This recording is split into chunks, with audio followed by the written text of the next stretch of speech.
Okay, got the red smoke. Gun runs north to south, west of the smoke, west of the smoke. Okay, copy. West of the smoke. I'm looking at danger close now. Come on with it, baby. Give it to me. I need it. Get cleared hot. Copy, cleared hot. Where do we begin? Where do we begin and where do we Mr. end? Zinke, what in the actual fuck is going on with our government right now? Currently, a 900-plus page bill is being forced to be read on the Senate floor, I believe. How is this even possible? Well, we can back up. How did we get here? Right? How do you even end up with a 900 How did we get bill? here? Well, some of it is I can tell you 36 trillion reasons why, and that's our national debt. And I'll say up front is that we just didn't pay attention. And I'm still an optimist. I really am. It is absolutely 100% fixable. But you're not going to fix it from one side of the aisle or the other. Our problems stem from our spending problem. It's not revenue. Revenue's been pretty consistent over the years. It's our spending. And I sit on appropriations, right? And if you read the Constitution, which I think everyone should read it at least once a month, it's only 8 pages, not very long. But Article 1, Section 9, and Article 1 must have been important because they put it in Article 1, is that no money should be removed from the Treasury unless by consequence of appropriations. So that sounds great. And because our founding fathers were merchants, right? They set it up with checks and balances. But so I sit on appropriations. I appropriate less than a third of the budget. 20 years ago, it was just opposite. And then what's the third? A third is what's called discretionary spending. That's our parks, our military is over half of that. Mm-hmm. It's the face of American government on the services. The other side, which is the big three ships that are all sinking, by the way, are Social Security, Medicaid, and Medicare. Those three ships have now eroded in the spending, not eroded, but have expanded into spending, where now they're 70% of the budget and growing. Discretionary is actually shrinking on GDP. When did that start? When did that ratio start going from it was 70% discretionary to 30%? If you go back 30 years ago, it was 70% was on what's called the non-discretionary mandated spending. Those are the three. Mm-hmm. And over time, Medicaid has been expanded. You have Medicaid, which is for seniors and elderly, but you have Medicaid Advantage. We're paying for ski trips and we're paying for passes and dog food sometimes. Medicaid, which has got a lot of attention recently. We're paying for people that aren't working at all. And then you have the process is CHIPS for kids. Then it rolls over to Medicaid for those that need some help. And then it rolls over to Medicare. That's socialized medicine all the way through one's life. And then Obamacare was supposed to solve a lot of it. It hasn't solved a lot of it. And we're going to look at services, where we're at. And look, I'm all for people that need it. Hand up, not a handout. And I think you're in the same place. Yeah. But the abuse, the fraud, waste, and abuse has got to stop, and we got to focus on that. What reconciliation did is over in the Senate side, it takes 60 votes. They have a filibuster, 60 votes that gets things across the floor. On the House side, we're a simple majority. So, simple majority. We have 218 is the majority. Get 218 votes, you're in. But in order to move things forward, if you're going to block in the Senate, then it's a reconciliation. And it's interesting on reconciliation. Not to get into detail a little, but there's a Byrd's rule, from Senator Byrd, which puts sideboards on what can and cannot go in. Mostly it's mandated spending, and mostly it's a budget reconciliation and not policy. So things that are policy get set aside, but it's an opportunity to look at the spending side of it, and one will say that a criticism will say that the spending is not enough. The advocates will say that, hey, we're not going to get stiffed with the largest tax increase in the history of this country. And for Montana, there's some good things in it. I will say it doesn't go further enough in savings, But look, if you have a family ranch or a farm or a business and you're facing a death tax, there's no margin for if you have to recapitalize a farm at 30%, right? Yeah, You'll lose the farm. It seems like they're living on a razor's edge. It's not. Although people don't realize the TV show Yellowstone was largely shot in Park City. On the first 2 years, absolutely it was. Like, I think I recognize that building, and that's certainly not Bozeman. So people should go to Park City. Point being, from my experience with ranchers, and I've actually now had to go out, or not had to, I've had the great opportunity to go around and meet a bunch of them. They're not flying around in like helicopters and Bentleys. They're working their asses off for margins that are tight. It's not. They don't have a printing press of money like people would think if you watch the Yellowstone TV show, just spitting out $100 bills. Well, yeah, and there's a saying is that, hey, there's no money in cattle. You pay for the lifestyle. It goes up and down. Yeah. But you're right. I mean, the average size of farms now on the east side is something like 10 or 15,000 acres. Because you need a lot of land to produce. The small family farms, organic farming, just don't pay the books. Although there is a saying in the house, kind of tongue-in-cheek, that the Latin name for agriculture is I exempti. Because they're exempt from a lot of things. But no, it's not an easy life. They're having problems with labor. The machines are so much more expensive. These combines now are, $750,000, just enormous amount of capital required. But it's hard. But then other things, if you're a small business in Montana, which most businesses are, unless Congress did something, you'd be paying almost double in taxes. Research and development, if you're a company out of Bozeman, a lot of research and development out of Bozeman, photonics, very interesting technologies, but it requires a lot of investment up front. And if you can't write that off, you're just not going to be competitive. So on the tax side, I think there's a lot of goodness on there. Some of the things I don't agree with, but overall, it's government. So government by nature is imperfect. So you got to look at overall. The one thing that I was absolutely opposed to, that I would have voted against the bill had there been the sale of public lands. Talk to me about, well, it leads to so many questions. You say you're an optimist, and I am too. Is it possible, do you think, to right the ship under our current structure? And I'm talking about through the lens of, so the big, beautiful bill, when it first came in, what was it, a couple hundred pages? And now there's a 900-page version, right, that they're reading on the floor. Under that structure, I had to use ChatGPT, and I'm assuming a lot of people do this as well, to look into it. And I was specifically trying to, in the original bill, use light search terms to see how deep I would have to go to find that land sale. Because there's nothing about what that bill is pitched at that has anything to do with public land sales. I had to specifically target ChatGPT to find those terms to do it. Page 202. That's what I'm saying. It was stuffed in there. Oh, yeah. How do we get to a place where that can't happen? Because in this structure, there is so many things. There was AI regulation in there. There was energy regulation. A lot of things that people, most people would say the big, beautiful bill is about taxes. It's like, yes, asterisk, page 200. 2.5 million acres. How does this happen, and how do we? I don't know if we'll be able to right the system if that is allowed to continue. Well, here's just in context. We talked about the two sides, discretionary and non-discretionary. The fix is this: in my judgment, Congress over the period of time. You ask, when did this happen?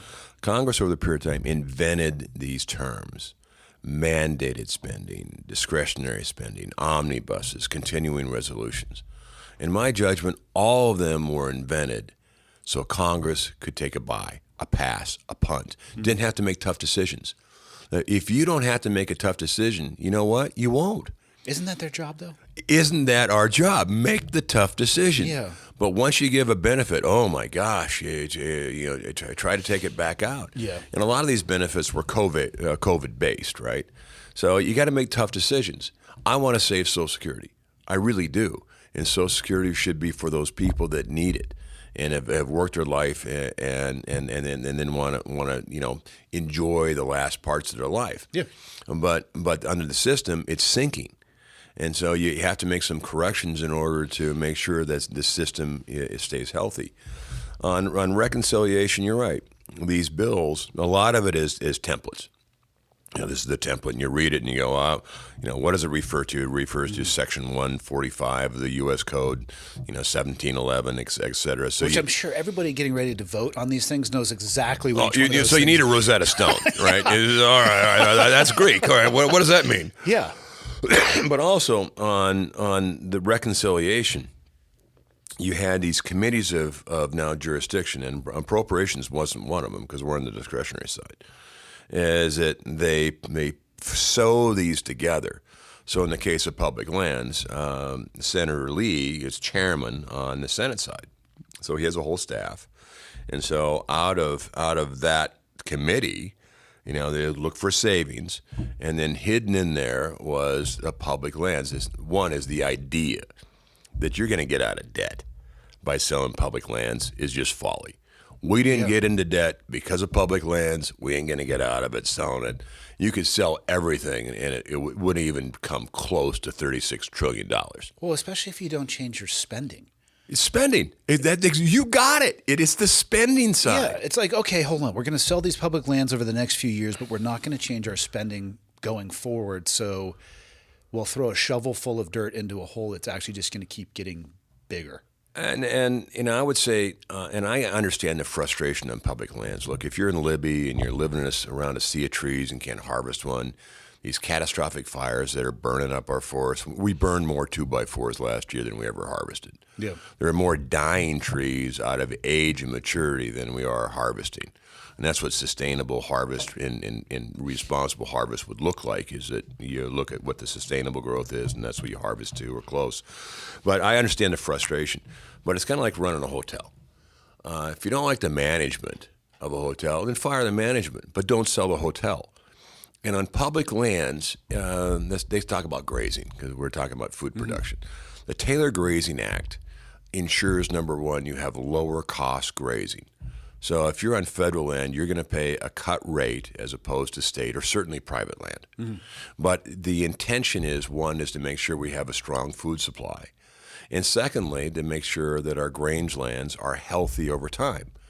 Mining, all right, when you have a lease on federal property, you have to have a bond. You have to have a mining plan.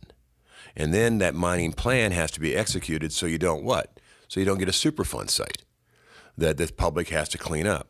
Now, one can say absolutely our permitting process needs to be changed. We shouldn't be waiting for a permit for 25 years in Troy, Montana for Mountaineer. That does sound a tad excessive. Excessive. Make the call in 2 years, yes or no. But you it's can't. only a quarter of a century. I mean, come on. Let's be patient. Yeah, it's just like, come on, make the call. Is it a good mine or is it a bad mine? In 2 years, you can pretty much get a plus or minus, right, on whether it should go forward or not. But to drag it out or have these radical judges, in the case of mine in Troy, they are mandating a study on windshield strikes for bumblebees. So if you go forward the mine, you're going to have more mining traffic. So they're mandating a study on the impact of bumblebee strikes on a windshield. And a judge is mandating this? Yeah. Yeah, come on, guys. Where does a judge even come up with an idea for that? Well, it's just... Or is that money behind the judge via a supporter? Like, why would a judge say bumblebees? This is my issue. Well, or grizzlies. And grizzlies have recovered, right? Yeah. And these radical judges and the Supreme Court, most recently has finally put these district judges in a box. Yeah, because they were out of control, and it will have an effect too on environmental law, because these judges were ruling nationwide on injunctions what you can and cannot do. Keystone Pipeline is an example, probably some of these mines, based on their opinion, based on not on law, but based on their agenda. And I'm glad the Supreme Court finally reined in at the district level, as because it was heading to a fight that I would not prefer to have. Because just because the Supreme Court says they're supreme, that's what the court says. But it's not what Congress says. It's not what the executive says. But more importantly, that's not what the Constitution says. They're equal branches of government, each defined in the Constitution, Article 1 being Congress. Mm-hmm.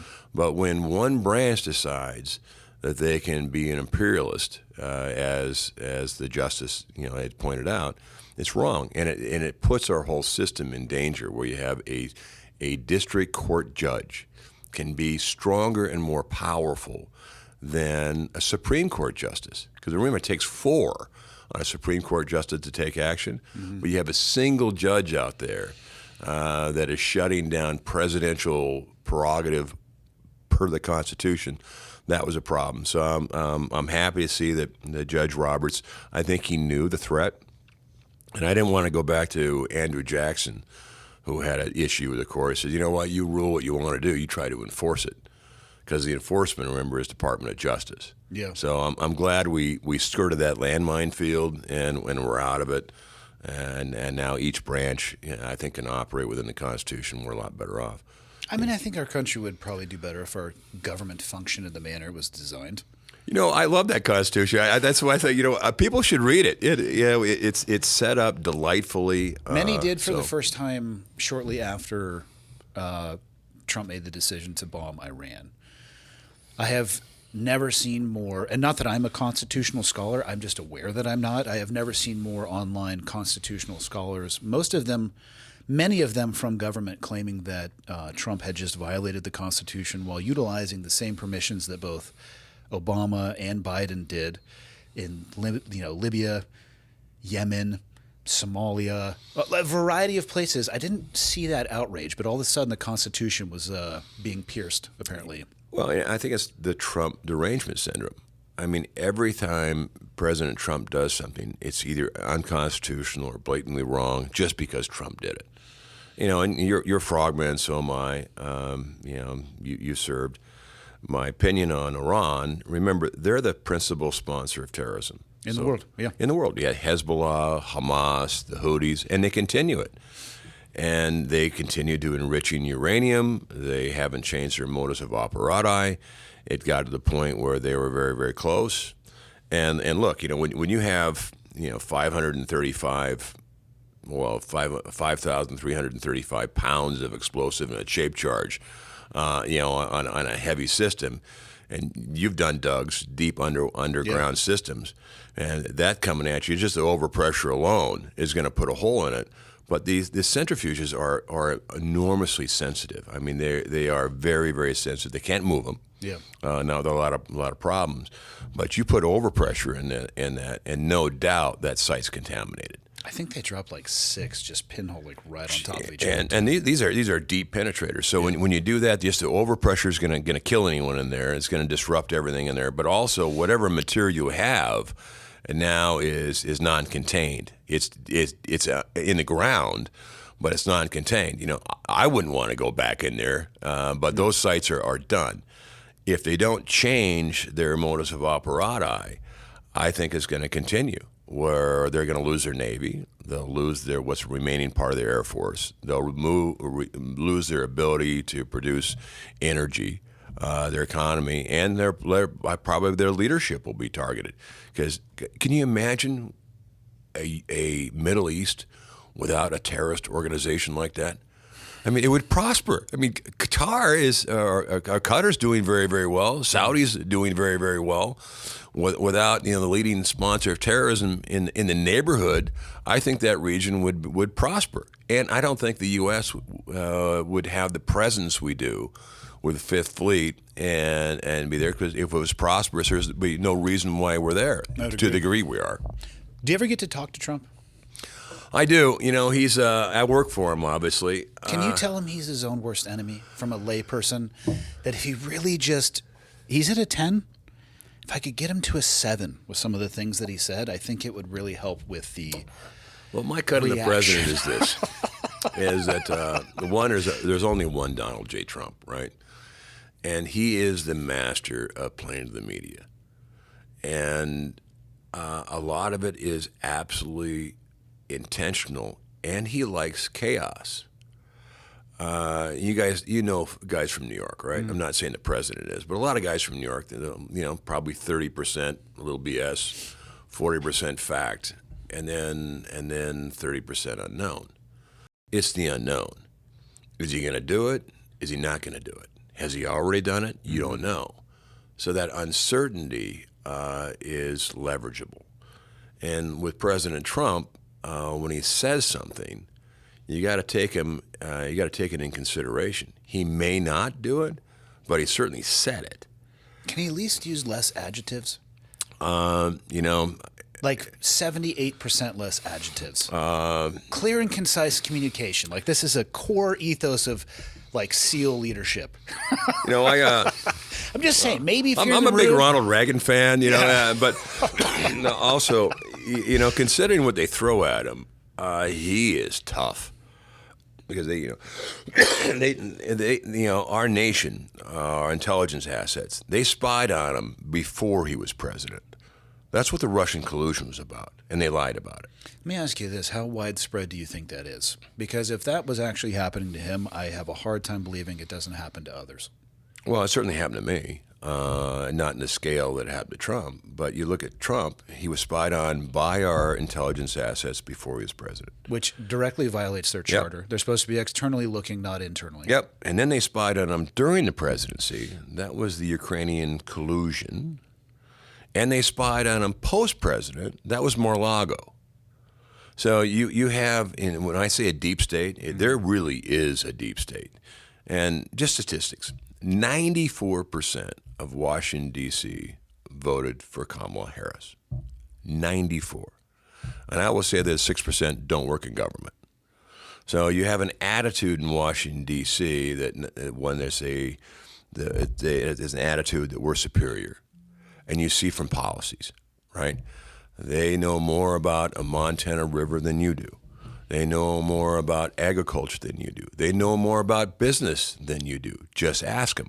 That part might be true. I'm kind of an idiot, but but there's this sense of they know more in D.C. and they probably think they know arrogance. More about hunting regulations here. Absolutely. Yeah. So when I was secretary, it's kind of funny. I put a video arcade in the bottom of the mess hall. And interior is a huge building. It's like 8 stories and 3 blocks long. No one's in it now, so I think we can consolidate. But anyway, I put this Buckmaster, hunting video arcade, right? And it was free. I said, you know what? We'll have contest. The top 2 winners. I'll challenge you. It's kind of a fun thing, right? Oh my God, the idea in Department of Interior that I was promoting the killing of animals, hunting, and then on a duck stamp, right? Because remember, hunters buy duck stamps. That's how we fund a lot of our conservation. Yeah. So I put a hunting dog on a duck stamp. The pushback I got, because it's a DC model, and they don't understand about hunting, fishing, conservation. They don't understand that you were Department of Interior. We're the Department of Responsible Hunting. We're the Department of Conservation. This is what Department of Interior should be promoting. Our wildlife refuges were set aside to make sure they have healthy flocks to hunt. That's why Teddy Roosevelt started it, to make sure we can promote the hunting and fishing for the next generation. They're not a wildlife refuge for bird watching per se. Yeah. But that's certainly a part of it. But that's not the main purpose of them, is make sure the health of the species. The people who try to regulate that stuff with no understanding of what it looks like in practice, I don't know. Maybe we need to force people out of D.C. because I bet those same people would have no problem going to a grocery store, standing in front of the steak aisle, and selecting a ribeye. It's like, well, yeah, I tell you, to your point, it's like you want to sit there and tell me how to live my life because I happen to live in a western state where hunting is amazing, and I can feed my family on one elk. Well, I eat a lot, and so do my kids, those bastards. But so one elk may not cut me for the year. Hunt a bigger elk. Sometimes it's what walks out in front of you. Here, I limited on the old calendar, but why do they have an issue with that? Where I'm getting my tag, where conservationists. I mean, I'm friends with a guy who flies the fishing game A-Star, and they're out there constantly looking at herd sizes and tracking and seeding lakes. I'm buying my tags from that goes to conservation, and people have an issue with that because I'm killing the animal. But literally, we'll go to a Safeway and stand in front of a steak aisle and outsource the killing of that animal and try to take the moral high ground. It's like, how about you live your life and I'll live my life? You leave me alone, I'll leave you alone. Don't put regulations on top of me, and I won't put regulations on top of you. They don't even know what they're talking about, though. God bless you. You know, when I was secretary, I moved BLM, Bureau of Land Management, out west because most of the land. That's where most of it is. Yeah. And the other thing is, Washington, D.C. is super expensive, especially if you're trying to recruit young talent. You know, childcare, for instance, is $2,500 a kid. That means if Per month. Per month. Per month. Damn. All right. So if you have 2 kids, you got to be making about $70,000 a year just for dedicated to childcare. Yeah, that's not right? covering mortgage, for car, for someone else to raise your kids. Because remember, it's after taxes, right? So I said, you know what? Let's move BLM out there. 1, better quality of life for the folks. But 2 is that get closer to where BLM is. So you understand the problem of giving a ticket on a county road. You understand a problem of abuse of government, understanding that, you know, public lands are multiple use, especially BLM land, where it's grazing, it's hunting, it's mining, it's conservation, but it's multitude of use and not single use. But from DC's perspective, a lot of times BLM, their only purpose really is conservation, where the problem is you. You're out there on public land. So it should be set aside for the animals and the fish, but you're the problem. And I keep reminding, even our park system, if you go to Yellowstone, engraved in stone over the arch for the benefit and enjoyment of the people. That's why we have a park system. So you can enjoy the park, your kids can enjoy the park, and you'll have a hook. So you understand the conservation part of it and the majesty of our beauty.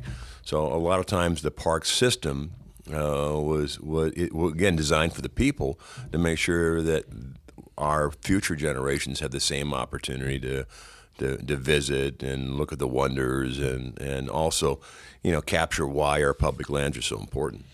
Yeah, I don't have an issue, and I actually think it's essential that we look at the public land that the government is managing, and if there are things that we can do better, we absolutely should, but there needs to be a process. I don't understand how Mr. Lee is able with his staff to just, hey, hit enter on this document and we'll just slide this. Does he have to declare that, or can you just slide stuff in there and hope somebody doesn't catch it? Well, in this case, I think we all caught it, but you're absolutely right. So when I was secretary, I subtracted land, I added land, I exchanged land, but there's a process to it. And the process starts mostly in the West, where, you know, the lands were previously occupied by the nations, our tribes. We're surrounded by them right now. Yeah. And so you should consult first, because a lot of public lands have access, but those public lands may contain cultural sites, historical sites that you just need to be aware of and consult with them. Second, you've got to consult with local and state governments. And then there's considerations. Wildlife management, that's wildlife corridors. Are you going to sell the surface? Are you going to sell subsurface? And what's below the subsurface? Because it makes a difference. Water rights. Mm-hmm. You have public access issues. You know, a lot of areas around, you know, small towns, that's going to be a trailhead. Certainly is in Montana, a lot. You also have, you know, recreations, what it's used for.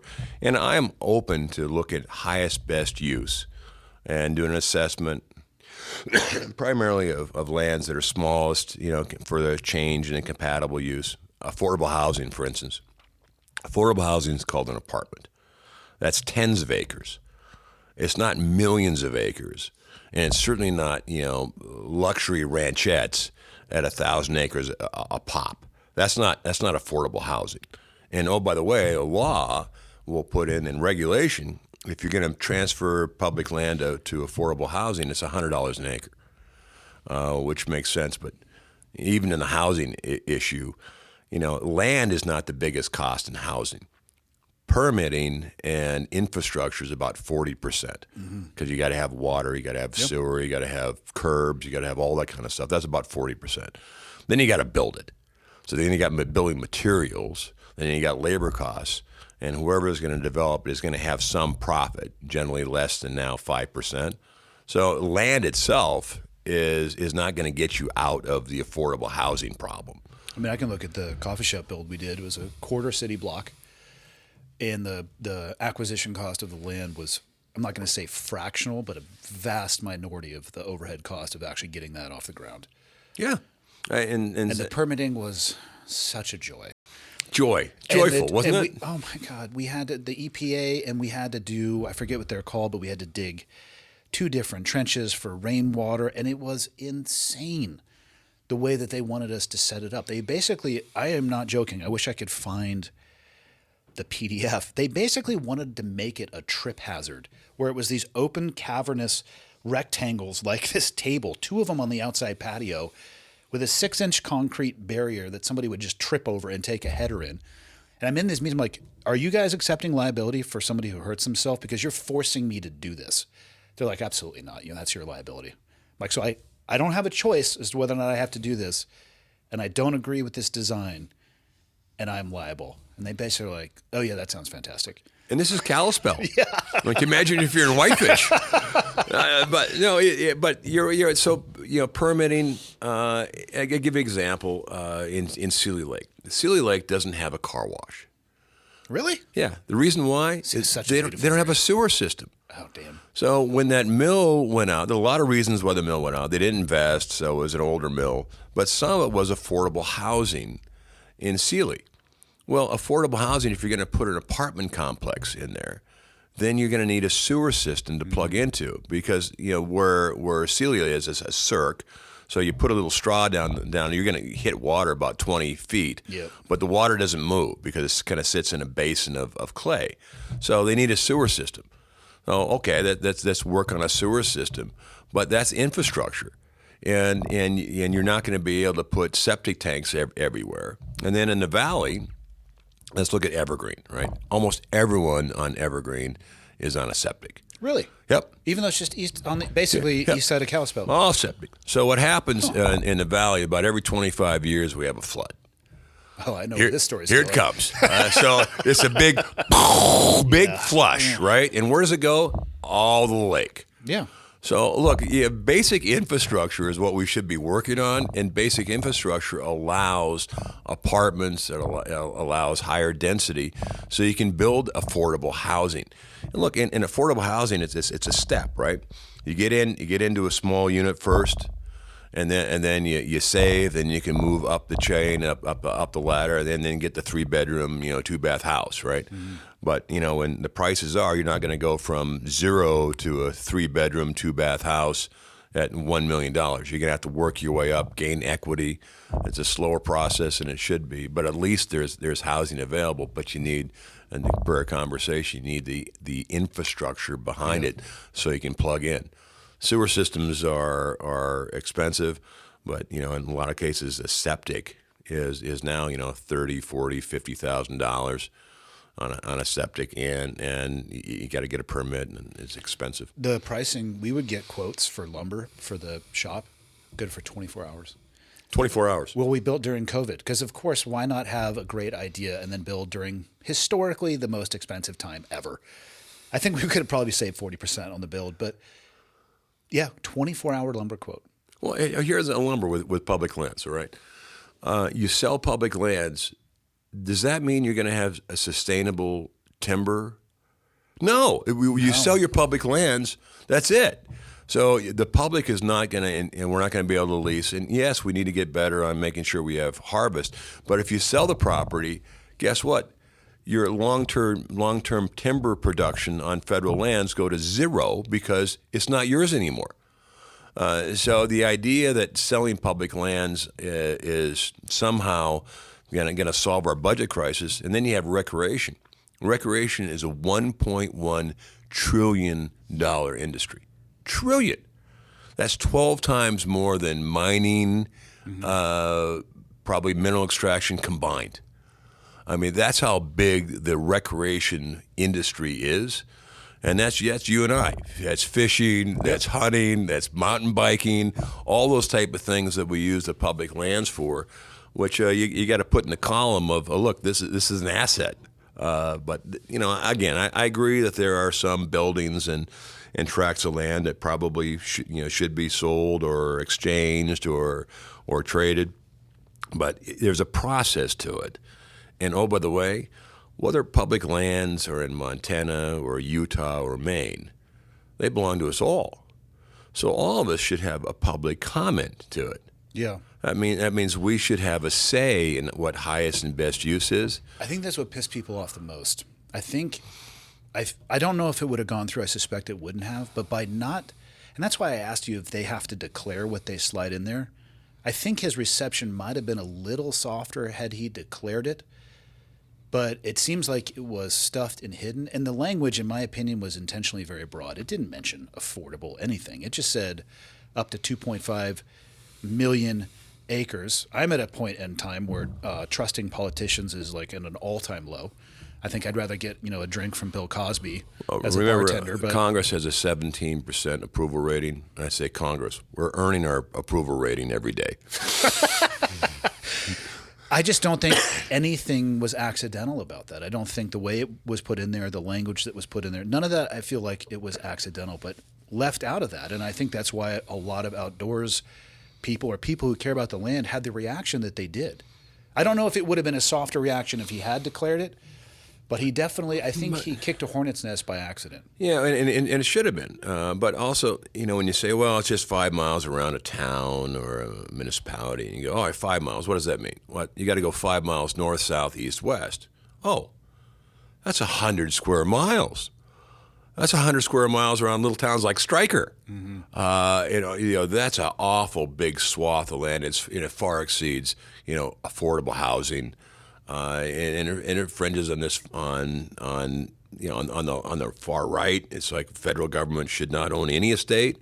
On the left, people should not do anything on it. We should just preserve it forever and not transit across it, right? But the rest of us, live in the reality is that we enjoy our public lands. If you're in Montana or the West, we live in the West because of access primarily to our public lands. So we enjoy using them. Not all of it is probably, there's dirt out there that probably could be converted for other things. But if you're going to expand an airport, mm-hmm. If you're going to look at education, when I was secretary, there was a school in New Mexico that was adjacent to a BLM land, and they want to expand a gym. Yeah, absolutely, it made total sense. Yeah, there's 30 acres sitting in Lima. That's U.S. Forest Service next to the school. It's not used for recreation. It's not used for herds of the elk. It's a patch of weeds that there's probably highest and best use. There's 40 acres in the middle of Reagan Ranch in California. That's a BLM land that ought to be probably transferred. Just a little square in the middle of the Reagan Ranch. It's like, how did that get there? And there's exchanges, right? And you look at some of these, the patchwork doesn't have public access to it. So you look at, how do we do public access? It's better we exchange it out for a property that has better access, better wildlife management opportunities. But these are thoughtful considerations and not hidden in a bill at 10:30 at night on page 202, which sounds okay, but when you actually open up the file, it's more extensive. Yeah. And it's all of a sudden millions of acres of transfer or sale of what I would say is our greatest treasure. America's best idea was the park system. America's public lands is a great idea. How do we get it so there are no more 200-page bills or 900-page bills that are being read throughout the night? Is it possible to have single-issue bills versus omnibus bills? One would think. It's almost as if the people reading it would have a better time understanding it before they voted as well. Well, and some of it's politics. The Farm Bill, right? The Farm Bill, wouldn't it be nice if the Farm Bill was about a farm? Yes. But the Farm Bill, most of the Farm Bill is SNAP. Most of it's food stamps. Most of it's other things that are in the Department of Agriculture. Mm-hmm. And the Department of Agriculture in D.C., by the way, is a larger building than Interior. I think it's like 6 stories and maybe a few blocks long. They don't grow one plant in that department.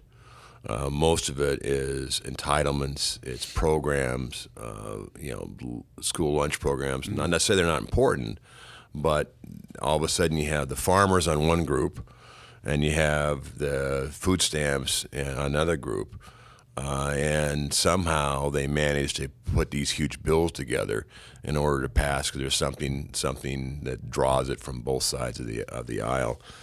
I'm a big advocate for single topic bills. Even the defense, defense is much more than just arms. What would it take to change the system to that, though? Who would have to agree to that? Well, what I've seen most recently is kind of going back to appropriations. The way the system was designed, you have the authorizing committees. It's kind of like a menu. And the authorizing committee authorizes that you can spend government dollars on this program. Then you have a budget committee that says, you know what, this is how much money you got in the pocket. And then the appropriators, which is on one of it, take the menu. We look at the menu. Mm-hmm. We look at our budget and say, all right, this is how much we have to spend. I'm going to match the spending to what the menu is, because our founding fathers were merchants. So there's a checks and balance along the way. That's the way the system was designed. We've deviated too far from the Constitution, in my opinion, and now you have a lot of programs that aren't authorized or reauthorized, like the Department of State hasn't been reauthorized because Congress hasn't been doing their duty. So to me, I would say appropriators should not appropriate anything unless it's authorized. That makes sense to a logical person. It does, and there's a budget to it, so follow the budget.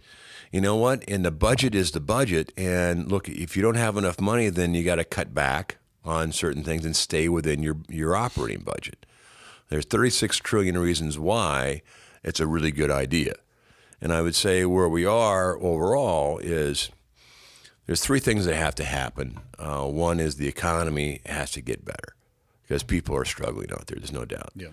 Secondly, this trade war and tariffs, it has to come to a conclusion. Tariffs has to result in a trade deal that is sustainable and known, so the uncertainty goes out of the market. And lastly, our spending has to show to lower the interest rates.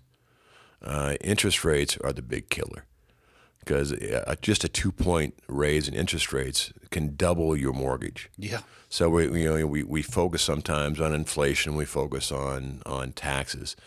But interest rates are the big kahuna, because when interest rates and the ability to have capital, they affect your car loan, your house loan, your credit card payments. All that is the big tax. And I think for this bill, reconciliation, I think the report card on it is really the 10-year Treasury yield. What is the bond market? Because the bond market doesn't lie. If the bond market says, you know what, America can control their spending, then our investment in our T-bills, our investment in America is good, and we're going to pay our bills. That 10-year yield is really the report card. And then if the report card is good, you'll see interest rates start to creep back down. And then the accessibility of capital, whether if you're a business, so you don't have to pay.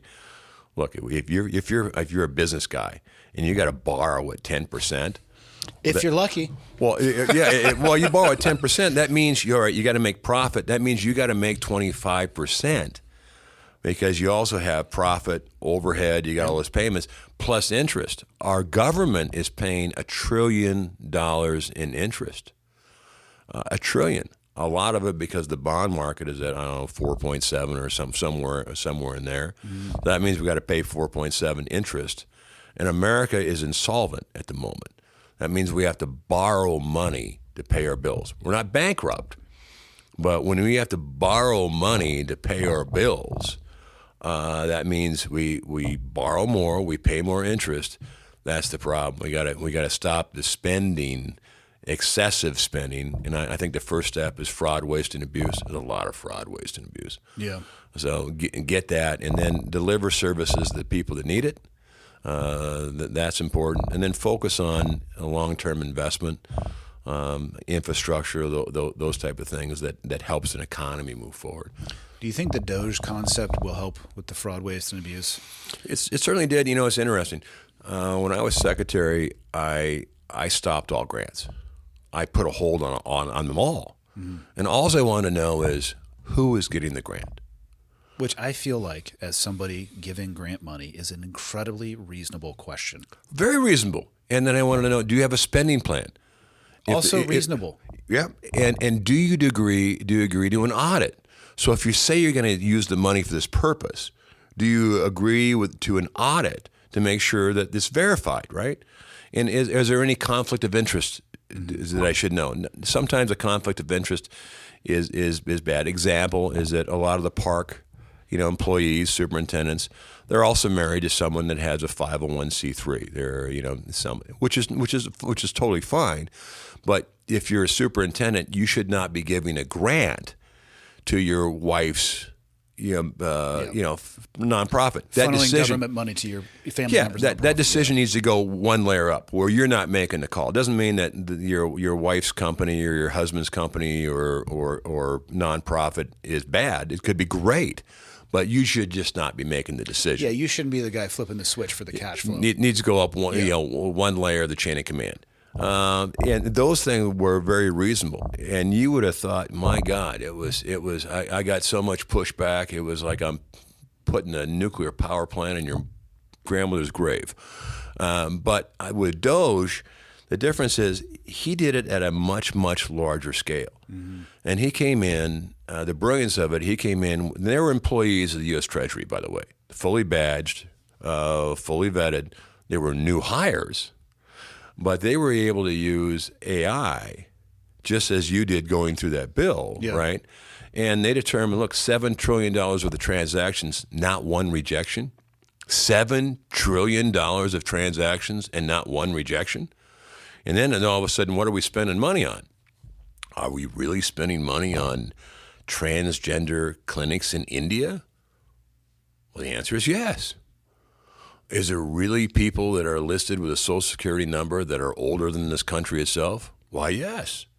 Are we $300 million worth of grants for people that are 120 years old out of the Small Business Administration? Well, yes. So the abuse, is there one hub distribution center for Social Security checks that are going to overseas accounts? Why, yes. So what the brilliance of it was, he exposed it. But there's 3 steps. One is you got to expose the fraud. 2, you got to confirm it. So just because you have an age that's 130 years old and you're in the Social Security system doesn't mean you got to check. So you got to confirm that the fraud was actually there. And the last step is you got to take action on it. Because that money is in an account. When you freeze it, it's still there. It's like in your savings account, it's there. Do you resend it? Do you put it back to Treasury? Or do you repurpose it for something that is actually worthy? But the 3 steps, I think, where Elon Musk was brilliant is he exposed a lot of it. The second step, and harder, is to confirm it. And then Congress has to do their job, their administration, in resending it or repurposing it. So, what do you think the likelihood of those last 2 steps are going to be? Well, we just rescinded an enormous amount. Well, it's in the budget, a $7 trillion budget, and we rescinded billions. So that was the first step on it. I think we'll see other rescindings on it, and I think also the departments are much more aware. They're going through and they're looking at where the money is going. Here's my question. Why weren't you doing that before? Why weren't we? Departments?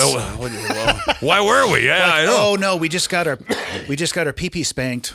Okay, it's time to do our job. Well, How about do your damn job so we don't find our help? Well, and there's been a couple really good things on the court. One is the Chevron decision, which says the administration can't do things outside the intent of Congress. For instance, you have a department that is giving grants without congressional intent. certainly in the area, and that is being reined in, and that's post Biden administration. And then this injunction was an important thing. The other thing is that some of the grants that affect Montana, a lot of the grants, because the Biden administration was in charge, in order to write a grant, they say even things for reduction of fuels, right? Well, if the Biden administration says, look, you gotta look at climate change, you gotta look at DEI, those are the litmus tests that your grant will be judged on. Well, obviously you're going to write the grant that way. Yeah. Even though that a lot of these programs had very little to do with climate change, they're actually just good practices on fuel reduction, those type of things. So they got caught up in the all stop, and a lot of these grants are being reworked to actual purpose, and they'll be approved. But on the first blush, everything that said DEI, everything that said climate change was scrutinized and stopped. But again, a lot of these grants in Montana had less to do with that. It had more to do with the administration, and what the administration put out is this is what you need to do to be competitive to a grant. And if you're a grant writer, your goal is to what? Get money. Get the grant, right? So you're going to write it this way. Under the Trump administration, different set of rules. So you're going to write your grants, more appropriately with the current administration, and we're seeing that. So that's a good thing. The deep state. So I used to think, or I'd hear people talk, and they'd say it's a group of people, right? And they'd sit down at a table, and they'd get their swords out. It's like 12 people in Monaco trying to rule the world. And I'm of the opinion now, I do think the deep state exists, but I think it's more of a mentality. And I would tie it to people in power want to stay in power, people in influence want to stay in influence. How do we get rid of that in the government? I think unless you're right. Are you aware of a Knights of the Round Table of the deep state? I don't think there's a meeting at the boys. They meet the fourth boys Thursday club of every month, yeah, somewhere in Vienna. But it's funny because I knew there was a deep state, and kind of tongue in cheek when I went in, I brought a set of hip waders because I knew it was a swamp. Should have brought a boat, much deeper than I thought. But it's an attitude. It's an agenda. It is an arrogance. The deep state is oftentimes, because it comes from D.C., a liberal point of view that is in a bubble. It's a point of view that doesn't represent America. It doesn't represent, most people are just trying to get through life and make sure they pay the bills and pay taxes and get the kids to school. The deep state is an arrogance that they know better. And it's an arrogance that has been cultivated, and to a degree, it's an echo chamber. And there's a resistance to change. There's a resistance, and you've dealt with it as a SEAL, the divide between ops and intel. No, they're always aligned. Oh, ops wants to get rid of the cancer. The intel wants to cultivate it and study it. So you have these tensions in there, and the bureaucracy. A lot of it is over power. It's that my decision matrix is better than yours, and I want to say in everything that you want to do. But how do you change that? It seems so deeply ingrained in our current system. Well, some of it is the decision matrix. It needs to change, where you can have an influence, but you don't get the yes or no. If you have 30 people in line and everyone can say no along the way, you'll never get anything done. That means you can comment on it, but the decision should be the top without you saying yes or no. You can influence a decision by making comment of it, but you can't keep it in the desk. Mm-hmm. And the president and administration, everyone in the executive branch works for the president, ultimately. And that's the agenda, and that's why we have an election. So you have to make the decision matrix, more streamlined. So it can't be no, a sea of no's. And hold up. As an example, with Rubio. What do you think the odds, though, even just what you're describing, that the people in that system who enjoy their ability to keep it on the desk, voting to change the system to reduce their input? Well, with Rubio, the reports from the field, right? There was 40 layers from that field report to the secretary. I'm sure he was just getting really good beta. Oh, Great vouch. everyone was manipulated. So he said, no, I want to go back to the raw data and see that. And all of a sudden, when he's seeing that raw data, and he's the one in charge, I can tell you, those that were manipulated and in between, it should make him awful uncomfortable because they've been spewing garbage for a long time. Same thing with Tulsi Gabbard. You saw this, that the Iranians weren't working on enriching uranium. They had no aspiration for a nuclear weapon. They stopped the program in 2003. So who told her that? It's an intel community that wasn't looking at the same sheet that you and I were. Yeah. I was in Iraq in 2004. I can tell you the Iranians were working on it aggressively then. And the nuclear deal that Obama signed, gave them carte blanche to enrich uranium. It gave them carte blanche to develop the ICBMs or the ballistic missiles. It didn't prohibit one bit on missile technology. That's why they were saying death to Israel on the side of their missiles. It didn't look at that. And it didn't allow for sites to be confirmed where you had inspections. So all of a sudden military bases, like the ones that were just bombed in submission, were off limits for international inspectors. Of course they were working on it every day, right? But back to your point, I think accountability, responsibility, and get as much as you can out of D.C. Just at Ontario, which I knew best, is that I tried to get BLM out, and so BLM left. New administration came back. They brought them back, but how many actual people came back? I'm going to say 10%. Yeah. So all of a sudden, this is where the remote came in, right? Yeah. Is that why would you want to go back to D.C., especially if you're out, right? And you've been out of D.C. for 5 years. Yeah. Chances of now having a family are pretty good, right? I don't even work there, and I avoid it like the plague. Yeah. So it's a lovely place to visit. When you visit, come by the office, say hello. We'll take you on a tour. Lovely place to visit. Yeah. But I can say for every hour you spend in D.C., you take a shower for 2. Just feels like it's full of vampires. It's inside the bureaucracy, and there's a lot of people that want to do a good job, that do a good job, but there's just this prevailing attitude, as you say, that we knew better, and there's an arrogance to it, and sometimes they forget who they serve. Who you serve is the public. They're your customer. That's your client.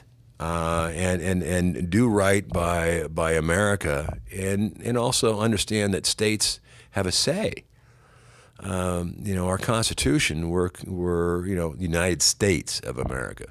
So Montana should have a voice, and we shouldn't get overridden all the time by someone that doesn't know where the Flathead Valley is, or they don't know where the Yellowstone River is, and yet they want to control water flow, water temperature, riparian banks, in and out, all drops going into a Yellowstone River, that the only Yellowstone they understand is from the TV series.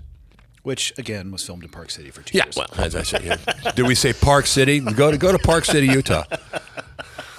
But, what's funny about Yellowstone is that, it's... I say, because I've gotten to know Kevin Costner a little, and he's a wonderful man, and they've done a good job on the writers, the production. Yeah. But it's a drama.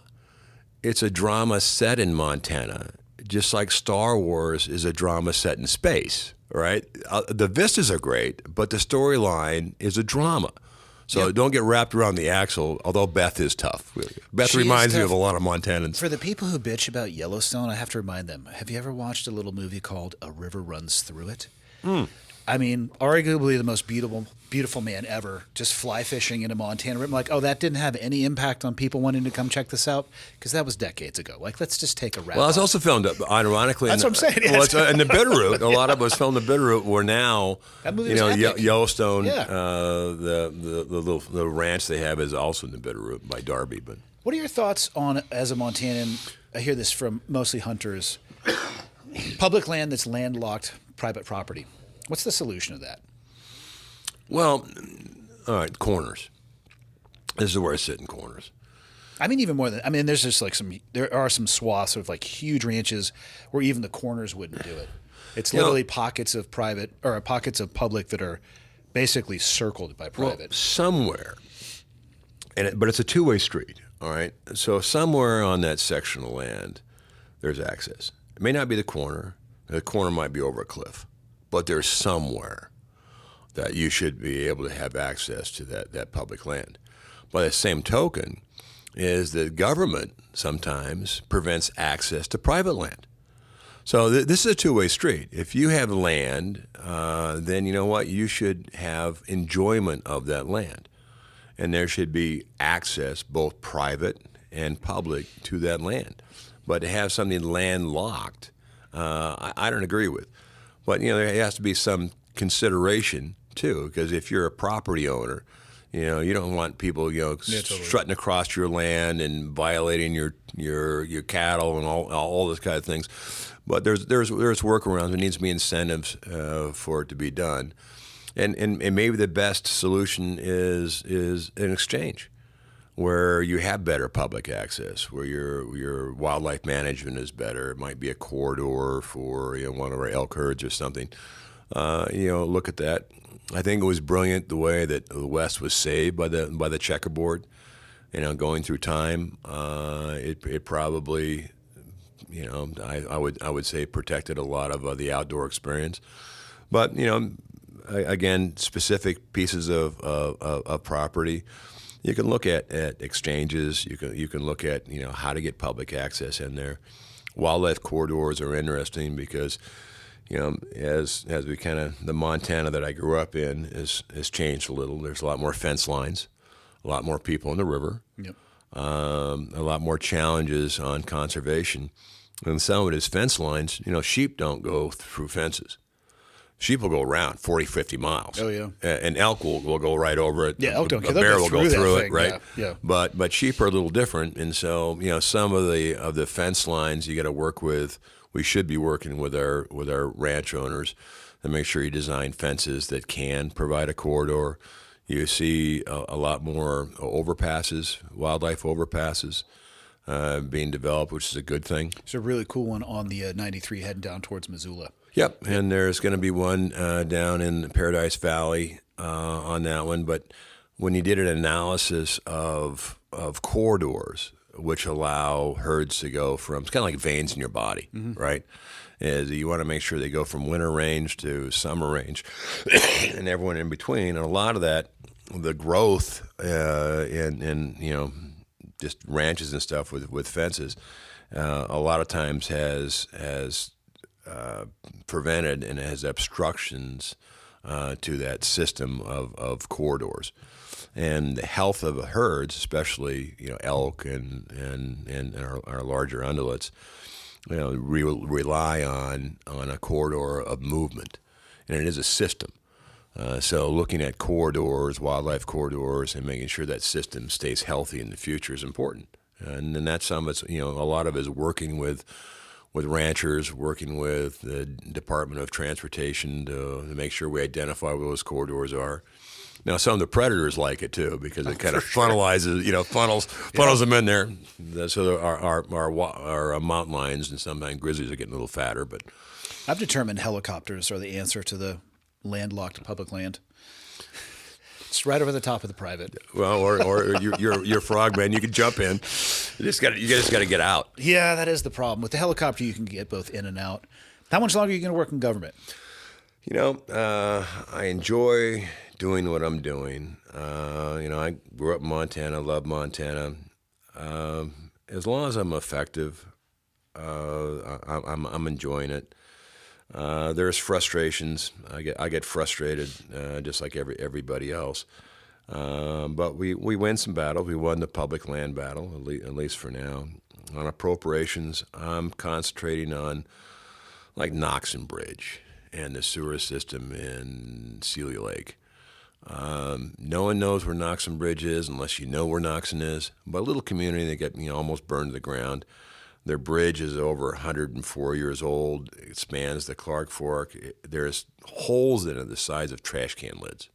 Jesus. And for Knoxon, that little bridge is important. Yeah. It's like the Anderson Bridge outside of Dillon. So what I'm doing is the federal government kind of looks at their stuff, and They kind of repair their highways. Probably not as good as they should, but they do. And then the state kind of takes care of their stuff. Well, in some of our counties, especially Mineral County, Lincoln County, Sanders, not a lot of money in those coffers in the county, and they need a little help. And this is exactly what the federal government should be doing, is helping repair that infrastructure, whether it's a sewer system, and some of it is the regulations from D.C. have cost, repair of a sewer system to be excessive. So some of it is doing our part to make sure we mitigate some of that pain and fix a bridge so Knoxon can maybe have a mercantile there, or Anderson Bridge. How important is it? Well, it's really important if that's the bridge you use. Yeah. In the sewer system. So I've been focusing on that, and love Montanan. Our office, we have an enormously talented office. So a lot of what we do is constituent, outreach. Someone either perceives they've been wronged by the government or actually wronged, and we're the kind of Rosetta Stone, because in the wall of government, as you say, right? How do you find the right button on there to help people, or somebody to talk to? Yeah, and sometimes you're right. People are just so frustrated, and say, "Well, let me help you with your frustration." On there, and then I enjoy going to Butte for the St. Patty's Day. I've heard legendary things about that St. Patty's Day parade. I love Butte, and I get yays and nays along the way. But so some of it's been generational. They've been naying Republicans for a long time, but I go there. I love Butte, the spirit, and we're trying to get some industry in Butte from power, because it used to be a mining town, right? Yep, big mining town, the richest hill on earth, and then it became a big hole, and they've struggled. But I see Butte bouncing back. There's some industry now coming in. I think one of the constraints is power. And I'll say for Montana, one of the biggest mistakes we ever made was to dissolve and sell Montana Power. Because all of a sudden, Northwestern Energy gets power off the market. And that's awful tough when we don't generate it ourselves. But we can fix that. I'm a big proponent of mini nuke, micro nuke. I think coal is still important on the east side. If Colstrip went out, it'd be awful dark on the east side. Mm-hmm. But Butte, I think, is an opportunity for maybe micro nuke. Good community. They have some ground there for industry. Bozeman is doing very well on the tech side. A lot of it is university, or Montana State University has done really, really good at satellites. My son goes there. He's getting a mechanical engineering degree. Yeah, great programs. Fantastic. He talks to me about all the stuff that they have there that he can use in CAD and 3D. I'm like, damn, man. Yeah, and I would say Seth Bogner, Special Forces guy, who's the president of University of Montana. He's also moving forward out of a straight liberal arts university, cybersecurity. They're venturing into some very interesting curriculum, and I think he's doing a great job. So there's good opportunity academics, and when you have good opportunity for academics, then you can satellite it by secondary industries, and kind of a hub. And certainly Bozeman has been a great example of that. But overall, Montana's doing pretty good. The nice thing about Montana is we're a long ways away from D.C. We could be a little farther. Yeah, a little further. Would be nice. But where we are right now, we're about as far away as you can get in the state. And I guess we could do this in Eureka. That's about as far, I think, as we could get away from D.C. Well, let's just hope we don't have these catastrophic fires. We got a little rain, which was good. The lake here, I think we're going to be at full pool or near full pool. So I'm glad all parties are getting along on that. Yeah. But, to answer your question, I enjoy the job. There's some frustration on it. Steve Daines and I, we went to Boise State together, so we'd known each other a long time. I penned Tim Sheehy's Purple Heart. I've known Tim for a while. Great addition. Troy Downing's a combat veteran, Air Force. He's on financial services. So we have a good team, and we work together on issues for Montana. We talk a lot, and I think we're making some pretty good progress for Montana. I'm digging it. What do you want to close out with? I know you got another media engagement. I just love seeing it again. On Frogmen, there's 6 seals in the House, 1 in the Senate. It's just 5 too many. It's Yeah, not a big well, deal. we're halfway there. And then, Oh, you going for a baker's dozen, are you? Oh, yeah, of course. I always say, you know what? If things go really bad, we're your last option, right? You're your final option. But we Yeah. also have two special forces. Mike Waltz is hovering around. We have 2 special forces. And then on veterans, we're 80. Overall, and I'm chairman of SEAL Pack, so I go out and recruit SEALs and special forces guys. I just like folks that have put their life on the line and have given an oath to the Constitution. And you see the political divide, and I would say this to everybody: it's just let's get the anger out of it, right? Good luck with that. Well, we can agree or disagree, but let's not be angry because anger is just a distraction, right? That's the problem, though. That's the currency of the day. It Outrage is conflict. the currency of the day. Conflict, right? Because conflict sells papers, And it accomplishes nothing. It allows you to look like you're busy and do jack shit. Yeah, and it doesn't move the ball up the field. So it's just get the anger out, take a deep breath. You and I, we've fought for Americans. We didn't fight against Americans. That's not why we served. Yeah. So when we come home, guys, look, we're all on the same team. We may have different opinions, but let's strive to look at where we can share a common ground on it and get done things that we should be getting done. I think if we concentrate on the economy, concentrate on clean air, clean water, our outdoor recreation experience, and the values of Montana, which we're a little independent. You don't like to be told what to do. Neither do I. So government is the last resort. It's not the first resort. Yeah. And in Montana, government stops in the mailbox because they're supposed to deliver the mail on time. But what you do in your own home, as long as you don't affect your neighbor, and you know what, the guns are sacred here. So don't think about taking our guns. And then when it comes to suppressors, I don't think the ATF should be doing it at all. Suppressors are a wonderful thing, increases accuracy. How did they end up being regulated the way that they are? I was having a discussion with somebody online about it's a tool. It doesn't make the weapon more dangerous. In fact, if you're hunting, right, and Well, a I won't hunt suppressor without suppresses the sound, so for 2 valleys over, you don't hear the gun going off, right? Yeah. So it increases the accuracy. It reduces the sound. Better for your ears. Yeah. It's not a silencer. So It's funny. The patent actually says silencer. Well, we need to change that. It should be a reducer, sound reducer. Yeah. But even if it said silencer, it's not. I don't understand why they're so highly restricted in text. So I am doing my best to get the ATF out of the suppressor industry because Montana produces a lot of suppressors. It doesn't surprise me, actually. Small little businesses, great, but they're better for the weapon. But I think ATF ought to get out of it. Our office does a lot of suppressors because the ATF kind of is held on to them. Yeah. So we do a lot of expediting those suppressors. But I'd like to see the ATF get out of that business. And as far as the database, I like the local sheriff. The local sheriff knows who's in the community, those type of things. I'd like to see more authority go to the local sheriffs and less authority on the ATF in D.C., personally. Yeah, I would agree with you on that. Well, hell, hit me up the next time you have more free time. We'll do Great, it again. and it's a nice little commute down the road for you. Well, and cleared hot. I got to tell you, your coffee's great. You're the official copy of the campaign. But I appreciate what you do, and thanks for serving, brother. Yeah, my pleasure. Cool.